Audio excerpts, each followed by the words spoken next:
बाबा जी प्रिया प्रीतम से प्रतिपल प्रेम बढ़े, वो कैसे संभव हो?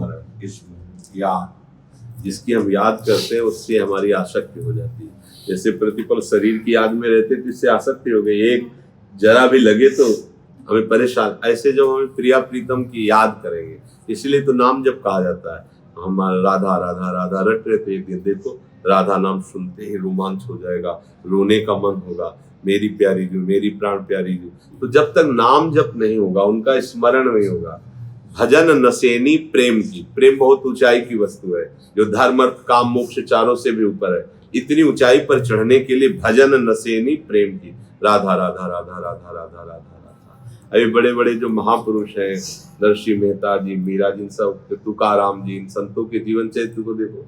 कोई करताल लिए, कोई एक तारा लिए, बस ना विठल विठल विठल विठल, पहुंच गए, परम पद में पहुंच गए।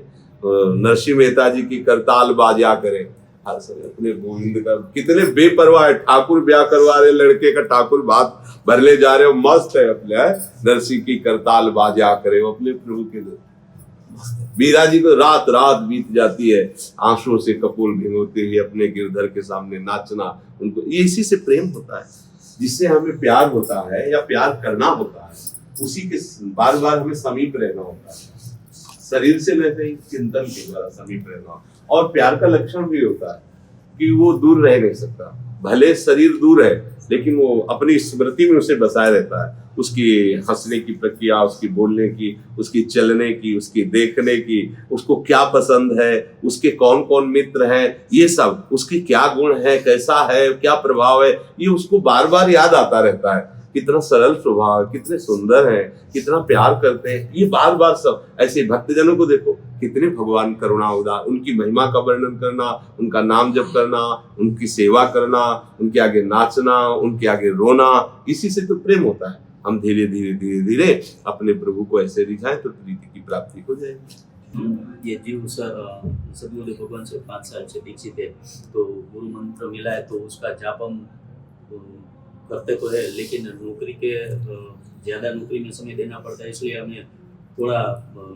ऐसा लगता है कि हम प्रिया प्रीतम को ज्यादा राधा वल्लभ श्री हरिवंश नाम जप कीजिए, मंत्र जपने चलते फिरते राधा वल्लभ श्री राधा। कौन सा ऐसा कार्य है जिसमें भजन नहीं हो सकता? मुझे तो ऐसा लगता है कोई भी ऐसा कार्य नहीं है जिसको करते हुए, आपसे बात कर रहे हैं हमारा भजन हो रहा है, 1 सेकंड रुके मंत्र चला, फिर आपसे बात की फिर मंत्र चला। अभी बताने की थोड़ी बातें होती, मान लो आपके पास बैठे तो सब बातें आपकी सुनी थोड़ी रहे, हम कुछ अपनी भी सुन रहे। आवश्यक है तो आपको उत्तर दे दिया, नहीं सुन रहे। तो क्या नौकरी में हमें करना होता है? शरीर से चेष्टाएं करनी होती है या कभी कोई बात करनी होती है तो शेष समय हम स्मरण करें ना। ये हम लोगों ने अपने दिमाग में प्रमाद पाल लिया कि हम तो भाई किसान हैं, हम तो नौकरी करते हैं, हमसे कैसे भजन। हर समय तुम फावड़े चलाते रहते हो, हर समय तुम विद्यार्थी विद्या ही पढ़ते रहते हो क्या? हर समय तुम कार्यालय में फंसे ही थोड़ी रहते हो। हम कह रहे जितनी देर फंसे हो चलो फंसे रहो, जब तुम्हें छूट मिले तब प्रमाद में समय तुम मत बर्बाद करो, उतना भजन करो, सिद्ध हो जाओगे। हर समय कोई किसी भी कार्य में नहीं है। हम कह रहे हैं 1 घंटा आप बहुत बिजी रहे, ठीक है, आप खाली हुए राधा वल्लभ श्री राधा वल्लभ श्री राधा, तो आप देखो फिर वो 1 घंटा भी आपका जो बिजी में है उसमें बीच बीच में आता रहेगा राधा वल्लभ श्री राधा। हम लोगों ने अभी भजन को पकड़ा नहीं है। एक बार भजन को पकड़ लोगे तो भजन तुम्हें नहीं छोड़ेगा, भजन भी नहीं छोड़ेगा। तब आपको आनंद आएगा कि यार मैंने तो स्मरण ही नहीं किया, अपने आप आ रहा है, तो आपका हृदय आनंदित हो रहा है। वो कितनी कृपा है। देखो हम तो अभी संसारिक कार्य में फंसे, अपने आप भजन चल रहा है, सो के उठ रहे अपने आप भजन चल रहा है, तो आपको स्वाद मिलने लगेगा नाम का। और जब नाम का स्वाद मिलेगा तो किसी को समझाना थोड़ी पड़ेगा, ठीक है।